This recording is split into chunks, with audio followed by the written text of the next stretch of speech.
প্রিয় বন্ধুরা, শরীয়তপুরের 13 বৎসরের বাইজিদ লিবিয়া থেকে ইটালি যাওয়ার পথে লিবিয়ার মাফিয়াদের কাছে নিহত হয়েছেন। ঘটনা খুবই হৃদয় বিদারক। যখন নিউজটা দেখলাম খুবই কষ্ট লেগেছে।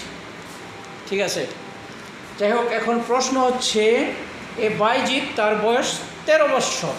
ছবিতে দেখে আমার মনে হচ্ছে আরও কম হবে, 12 কি 13 এর ভিতরে বলা চলে। যাই হোক, এখন প্রশ্ন হচ্ছে সে লিবিয়া গেল কিভাবে? বাসে করে নাকি রিক্সায় করে নাকি বাইসাইকেলে? নিশ্চয়ই না, সে অবশ্যই বাংলাদেশ এয়ারপোর্ট বা বাংলাদেশ ইমিগ্রেশন পার হয়ে তারপরে বিমানযোগে গিয়েছে লিবিয়া, তাই না?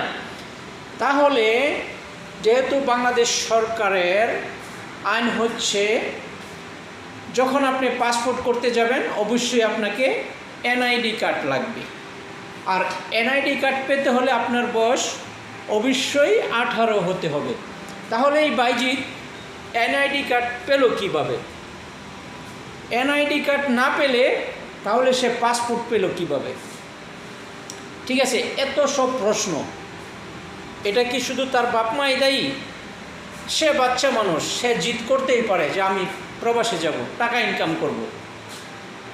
এখন প্রশ্ন হচ্ছে, যেহেতু তার বয়স 18 হয়নি, সে এনআইডি কার্ড পাওয়ার কথা না।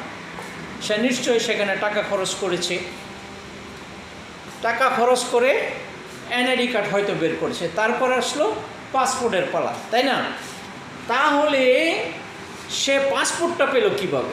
যেখানে বাংলাদেশ সরকারের স্পষ্ট উল্লেখ আছে যে কোনো নাগরিকের বয়স যখন 18 বৎসর পূর্ণ হবে তখনই সে পাসপোর্ট প্লাস এনআইডি কার্ড পাবে। তাহলে সে পাসপোর্ট এবং এনআইডি কার্ড কীভাবে পেল? যখন সে পাসপোর্ট করতে গেল, যে পাসপোর্ট কর্মকর্তার সামনে বসলো, এই বাচ্চাটাকে দেখেও কি মনে হয়নি যে সে পাসপোর্ট পাওয়ার যোগ্য না, তার বয়স পূর্ণ হয়নি? মনে করেনি, কারণ টাকা। এখন প্রশ্ন হচ্ছে, পাসপোর্ট বানানোর আগে কিন্তু একটা পুলিশ ভেরিফিকেশন লাগে, পুলিশের তদন্ত রিপোর্ট লাগে। তাহলে সেটা সে কীভাবে বের করলো? অর্থাৎ সবখানেই সে টাকা খরচ করেছে।